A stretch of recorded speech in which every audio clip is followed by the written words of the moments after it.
जय हिंद दोस्तों, कैसे हैं आप सभी। दोस्तों, आज के इस खास और इन्फॉर्मेटिव वीडियो में मैं आप सभी को बाबा खाटू श्याम जी के दर्शन और यात्रा से जुड़ी हर एक छोटी बड़ी जानकारी देने वाला हूं। इस वीडियो के माध्यम से आप खाटू श्याम जी की पूरी यात्रा भी कर सकेंगे।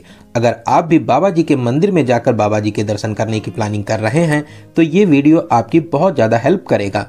इस वीडियो में हम लोग जानेंगे कि आप बाबा श्याम जी के दरबार सीकर राजस्थान कैसे पहुंच सकेंगे। यहां पर पहुंचने के बाद में आपको होटल या धर्मशाला कहां पर लेना चाहिए, यहां पर खाने पीने की कैसी व्यवस्था है, आपको इस प्यारी सी पावन यात्रा को पूरा करने में कितना बजट लग सकता है, और हम लोग जानेंगे दर्शन और यात्रा में आपको किन किन बातों का विशेष ध्यान रखना चाहिए। तो A to Z फुल जानकारी के लिए वीडियो को एक बार लास्ट तक जरूर देखें, जिससे आपको कंप्लीट जानकारी मिल सके। तो चलिए शुरू करते हैं बाबा खाटू श्याम जी की पावन यात्रा। जय श्री श्याम, जय श्री खाटू नरेश, हारे का सहारा बाबा श्याम हमारा। दोस्तों, कमेंट बॉक्स में जय श्री श्याम जरूर लिखें। दोस्तों, आज देश और विदेश में बाबा जी के भक्त लगातार बढ़ रहे हैं। जो भी बाबा जी को मान लेता है उसके सारे बिगड़े काम बहुत ही जल्दी पूरे होने लगते हैं। इसलिए आज छोटे बड़े शहरों और कस्बों में बाबा जी के मंदिर लगातार बनते जा रहे हैं। तो चलिए सबसे पहले जानते हैं कि आप यहाँ तक कैसे पहुँच सकेंगे।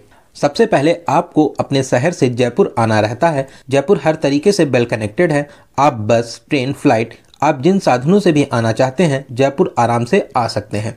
लेकिन जो सबसे अच्छा और सस्ता तरीका रहता है वो है ट्रेन का। आप ट्रेन के माध्यम से सभी प्रमुख शहरों से जयपुर तक आ सकते हैं। ऐसे खाटू श्याम आने के लिए जो नियरेस्ट रेलवे स्टेशन है वो है रींगस। आप बहुत से शहरों से रींगस तक भी आ सकते हैं, लेकिन जो जयपुर है वो बहुत ज़्यादा वेल कनेक्टेड है। इसलिए अगर आपके शहर से डायरेक्ट रींगस तक ट्रेन नहीं है तो आप जयपुर तक आ जाइए। अगर आप रींगस आ रहे हैं तो रींगस से मात्र 16 किलोमीटर की दूरी पर बाबा खाटू श्याम का मंदिर स्थित है। रींगस रेलवे स्टेशन के बाहर से ही आपको जीप मिल जाती है, जिसमें आपसे 50 रुपए का चार्ज करते हैं और आपको खाटू श्याम दौर के पास में उतार देते हैं। चलिए दोस्तों, अब हम लोग आ चुके हैं पिंक सिटी जयपुर में। खाटू श्याम जी का मंदिर राजस्थान के सीकर जिले में स्थित है, जो जयपुर से मात्र 70 किलोमीटर की दूरी पर स्थित है। आप जयपुर रेलवे स्टेशन के बाहर से टैक्सी बुक करके बाबा खाटू श्याम के मंदिर तक जा सकते हैं। टैक्सी में आपसे आने जाने का 2000 से 2500 रुपए का चार्ज करते हैं और बाद में आपको जयपुर में आराम से ड्रॉप भी कर देते हैं। अगर आप जयपुर से बाबा के मंदिर तक बस के माध्यम से जाना चाहते हैं तो आपको बस सिंधी कैंप बस स्टॉप से मिलती है। Sindhi camp bus stop railway station से मात्र 1 किलोमीटर की दूरी पर स्थित है। आप ऑटो में 10 रुपए देकर सिंधी कैंप बस स्टॉप तक पहुंच जाएंगे। दोस्तों, सिंधी कैंप बस स्टैंड में आपको प्राइवेट और राज्य परिवहन दोनों तरह की बस मिल जाती हैं। राज्य परिवहन की बसों में आपसे 80 रुपए का चार्ज करते हैं, वहीं प्राइवेट बसों में आपसे 100 रुपए तक का चार्ज किया जाता है। अगर आप इस 70 किलोमीटर की दूरी के लिए AC बस लेना चाहते हैं तो इसमें आपको 150 रुपए का चार्ज देना रहता है। दोस्तों, अगर आप अपनी प्राइवेट कार से भी यहाँ तक आना चाहते हैं तो यहाँ तक आने के लिए ये भी एक अच्छा ऑप्शन रहता है। कार के लिए यहाँ पर पार्किंग की फैसिलिटी मिल जाती है। कहीं कहीं पर आप फ्री ऑफ कॉस्ट में भी पार्क कर सकते हैं, तो कहीं पर आपको 100 से लेकर 150 रुपए का चार्ज करना रहता है, जो 24 घंटे के लिए वैलिड रहता है। जब आप कार या बस से आएंगे तो पहला मेन स्टॉप पड़ता है रींगस। बहुत से भक्त रींगस में ही बाबा का निशान लेकर पैदल 16 किलोमीटर की यात्रा करके बाबा के दरबार पहुंचते हैं। रींगस से ही आपको बहुत भीड़ देखने को मिल जाएगी। पूरे रास्ते बाबा श्याम के दीवाने गाते बजाते और नाचते हुए बाबा की दरबार की तरफ बढ़ते हैं। यहीं से आप बाबा के रंग में रंगने लगेंगे। आपको ये सब देखकर बहुत ही ज्यादा अच्छा लगेगा। बहुत ही मनमोहक और भक्तिमय नजारों को देखते हुए अब हम लोग आ चुके हैं बाबा के दरबार में। दोस्तों, कमेंट बॉक्स में जय श्री श्याम जरूर लिखते चलें। यहाँ का बस स्टैंड श्याम दौर के एकदम पास में ही बना हुआ है। तो चलिए दोस्तों, अब हम लोग आ चुके हैं बाबा श्री श्याम के मुख्य द्वार के पास में। यहाँ पर बाबा के सभी दीवाने आपको बाबा की मस्ती में नाचते और गाते मिलेंगे। कोई ढोल पे नाच रहा है, कोई भांगड़ा कर रहा है। दोस्तों, यहाँ के ऐसे ही नज़ारे रहते हैं। यहाँ पर आपको बहुत ही ज़्यादा अच्छा लगेगा। यही तो यहाँ की खासियत है। जब आप बाबा के दरबार में आएंगे आपको यहाँ पर एक अनोखा एहसास मिलेगा। दोस्तों, बहुत ही पावन दरबार है। आप बहुत जल्दी अपनी प्लानिंग करिए और बाबा खाटू श्याम के दर्शन करने जरूर आइए। दोस्तों, अगर आप चाहें तो उसी दिन दर्शन करके आप अपने शहर वापस भी लौट सकते हैं, लेकिन अगर आप यहाँ पर रुकना चाहते हैं तो चलिए अब हम लोग जानते हैं कि यहाँ पर आपको रुकने की क्या फैसिलिटी मिलती है। यहाँ पर बहुत से होटल और धर्मशाला बने हुए हैं, जहाँ पर मात्र 300 रुपए से लेकर 1000 तक में बहुत ही अच्छा और साफ सुथरा रूम मिल जाता है। दोस्तों मैंने यहाँ पर बहुत ही कम रेट पर एक बहुत ही अच्छा सा धर्मशाला लिया था, जो है वृंदावन धाम धर्मशाला। जब आप मुख्य द्वार से अंदर आते हैं, मात्र 50 मीटर की दूरी चलने पर आपको पेट्रोल पंप मिलेगा। पेट्रोल पंप के सामने से ही रास्ता जाता है वृंदावन धाम धर्मशाला को। बहुत ही विशाल और सुंदर धर्मशाला बना हुआ है। यहाँ पर आप मात्र 300 रुपये में 4 पर्सन के लिए रूम ले सकते हैं, लेकिन इसमें आपको बाथरूम अटैच नहीं मिलता है। लेकिन जो 600 रुपये में 4 पर्सन के लिए रूम मिलता है, उसमें आपका टॉयलेट और बाथरूम अटैच रहता है। आप चाहें तो यहाँ पर एसी रूम भी ले सकते हैं, जो एक नॉर्मल बजट में आपको यहाँ पर रूम मिल जाएगा। इस धर्मशाला में आपको फूड फैसिलिटी भी मिल जाएगी। यहाँ पर आप ब्रेकफास्ट, लंच, डिनर सभी तरह के भोजन बहुत ही कम और अच्छे रेट पर कर सकते हैं। बहुत ही ज्यादा साफ सफाई भी इस धर्मशाला में रखी जाती है। दोस्तों यहाँ पर मैंने एक अच्छा सा रूम लिया, थोड़ी देर आराम की और स्नान करने के बाद में दोस्तों अब हम लोग चलेंगे बाबा खाटू श्याम जी के दर्शन करने के लिए। कमेंट बॉक्स में राधे राधे और जय श्री श्याम जरूर लिखते चलें। दोस्तों इस टाइम भक्त प्रॉब्लम ना हो, इसके लिए बहुत ही प्यारा और चौड़ा मार्ग बनाया गया है और साथ ही साथ रेलिंग और बैरिकेडिंग भी लगाई गई है।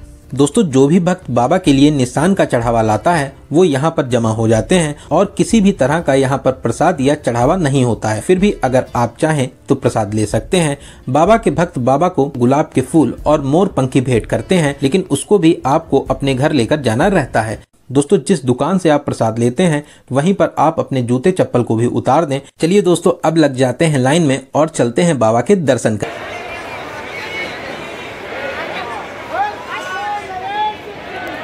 करने के लिए। दोस्तों बैरिकेडिंग के माध्यम से आप आराम से आगे बढ़ते रहें। यहाँ पर बाबा के भक्त आपके लिए ठंडा पानी लेकर भी खड़े रहते हैं। साथ ही साथ आपको फ्रूटी और जूस के पैकेट भी प्रोवाइड कराते हैं। बाबा का जयकारा लगाते हुए आगे बढ़ते रहिए। जय श्री श्याम, जय खाटू नरेश। दोस्तों यहाँ पर आप बाबा के शीश के दर्शन करते हैं। माना जाता है कि बाबा खाटू श्याम का संबंध महाभारत काल से है। 5 पांडवों में से एक भीम और हडिम्बा के पुत्र घटोत्कच थे और उनके पुत्र थे बाबा खाटू श्याम। बाबा खाटू श्याम जी का बचपन का नाम बर्बरीक था, जो उनके घुंघराले बालों के कारण प्यार से रखा गया था। बाबा को श्याम नाम भगवान श्री कृष्ण के द्वारा दिया गया था। जब कौरवों और पांडवों के बीच में युद्ध हो रहा था, तब भगवान श्री कृष्ण ने बर्बरीक जी से पूछा कि आप युद्ध में किसकी तरफ से लड़ेंगे। तब उन्होंने कहा जो भी हारेगा मैं उसकी तरफ से लड़ूंगा। भगवान श्री कृष्ण युद्ध का परिणाम तो पहले से ही जानते थे, तो उनको डर था कि कहीं पांडवों के लिए ये उल्टा ना पड़ जाए। इन सभी चीजों से बचने के लिए भगवान श्री कृष्ण ने ब्राह्मण का रूप धारण किया। वे जानते थे कि बर्बरीक जी महान दानी भी हैं। भगवान श्री कृष्ण ने बर्बरीक जी से दान में उनका शीश मांग लिया। उन्होंने अपने शीश को तुरंत काटकर ब्राह्मण को दान भी दे दिया। इस महाबलिदान से खुश होकर भगवान श्री कृष्ण अपने असली रूप में आए और बर्बरीक जी को आशीर्वाद दिया कि कलयुग में आप मेरे श्याम नाम से पूजे जाएंगे। जैसे जैसे कलयुग बढ़ेगा, आपका यश और प्रसिद्धि चारों तरफ बढ़ती रहेगी। कलयुग में आपकी हर तरफ जय जयकार होगी। उन्हीं कृष्ण कन्हैया के नाम से आज हम लोग बाबा को खाटू श्याम बाबा के नाम से पुकारते हैं। दोस्तों यही खाटू गाँव में बाबा जी का शीश अवतरित हुआ था, इसीलिए यहाँ पर बाबा जी का मंदिर स्थापित किया गया है। दोस्तों बहुत ही ज्यादा प्रसिद्ध मंदिर है। दूर दूर से भक्त यहाँ पर बाबा जी के दर्शन करने आते हैं और अपनी सभी मनोकामनाओं को मांगते हैं। साथ ही साथ बाबा जी उनकी सभी मनोकामनाओं को जरूर पूरा करते हैं। दोस्तों आप भी इस मंदिर में दर्शन करने जरूर आएं। दोस्तों मंदिर में दर्शन करने के बाद में मंदिर से बाहर निकलकर अब हम लोग चलेंगे पास में ही बने हुए श्याम कुंड में दर्शन और स्नान करने। ऐसी मान्यता है इस पवित्र कुंड में स्नान करने से शरीर के बहुत से रोग मिट जाते हैं। शरीर की स्किन प्रॉब्लम बहुत ही जल्दी ठीक हो जाती है। दोस्तों स्नान करने के बाद में आप यहाँ की मार्केट से अपने प्रियजनों के लिए कुछ भेंट स्वरूप उपहार जरूर ले जाएं। बहुत ही प्यारी मार्केट है। यहाँ पर बहुत ही सुंदर और अच्छे अच्छे उपहार आपको मिल जाएंगे और साथ ही साथ मार्केट में बहुत ही अच्छे अच्छे रेस्टोरेंट भी बने हुए हैं, जहाँ पर आप बहुत ही स्वादिष्ट और अच्छा भोजन कर सकते हैं। दोस्तों यहाँ पर अगर खाने पीने की रेट की बात करें तो आपको मात्र यहाँ पर 60 रुपए से थाली भोजन स्टार्ट हो जाता है। फिर जैसा आपका बजट हो उस हिसाब से आप यहाँ पर भोजन भी कर सकते हैं। चलिए दोस्तों अब हम लोग बात करते हैं बजट की। आप कितने बजट में इस पावन यात्रा को पूरा कर सकेंगे। दोस्तों मैं मान के चलता हूं कि आप कम से कम 2 लोग तो यहां पर दर्शन करने आएंगे ही, और साथ ही साथ आप यहां पर होटल या धर्मशाला भी लेते हैं तो आप मान के चलिए मात्र 1500 से 2000 के बजट में आप इस पावन यात्रा को बहुत ही अच्छे तरीके से पूरा कर लेंगे। इस बजट में आपका जयपुर से बस के द्वारा यहाँ तक आना और जाना, यहाँ पर होटल या धर्मशाला, साथ में खाना पीना इस बजट में इंक्लूड है। दोस्तों आप अपने शहर से जयपुर तक किस माध्यम से आना चाह रहे हैं उसका खर्चा इस बजट में इंक्लूड नहीं है, क्योंकि आप बस, ट्रेन या फ्लाइट किस माध्यम से जयपुर तक आना चाहते हैं वो आप डिसाइड कर सकते हैं।